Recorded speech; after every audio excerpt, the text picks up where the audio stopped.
রাধে রাধে বন্ধুরা, আমি একবার চুল সম্বন্ধে বলেছিলাম। তো আমার চুল দেখছেন সিল্কি কেন, আমি চুলের যা তত্ত্ব দিচ্ছি এর আগে ভিডিও দেওয়া আছে। তো স্কিন সম্বন্ধে বলবো আজকে।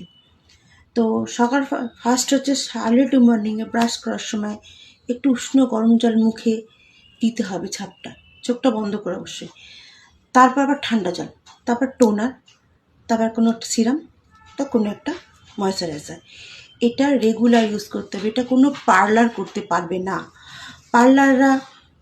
পার্লারে ঠান্ডা জল দিয়ে করবে। আমাদের স্কিনে অসংখ্য ছিদ্র আছে, সেই ছিদ্রগুলো থেকে ময়লা ঢুকে থাকে এবং সেই ময়লাগুলোকে বার করতে হবে। গরম জল দিলে পোর্স খুলে যাবে, ময়লাগুলো বেরিয়ে আসবে। ঠান্ডা জলে পোর্স বন্ধ হয়ে যাবে। সংকোচন প্রসার বলে স্কিন অনেক টান টান থাকে, ইয়াং থাকবেন আপনারা ওদিন।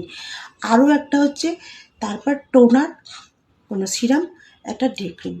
এটা অবশ্যই রেগুলার লাগাতে হবে, এটা নিয়ম করে লাগাতে হবে। স্কিন ম্যাসেজ আমি পরে দেখাবো। তো আমাকে জিজ্ঞাসা করেছিল একজন, আমি স্কিন সম্বন্ধে বলি। তো ফার্স্ট ট্রিটমেন্ট এটা নিয়মিত করতে হবে। আমি বহু বছর ধরে করে আসছি। আমার স্কিন থেকে যত রকম ছোট ব্রণ কুটি ছিল সেগুলো বেরিয়েছিল, সে সারিয়ে তুলেছি।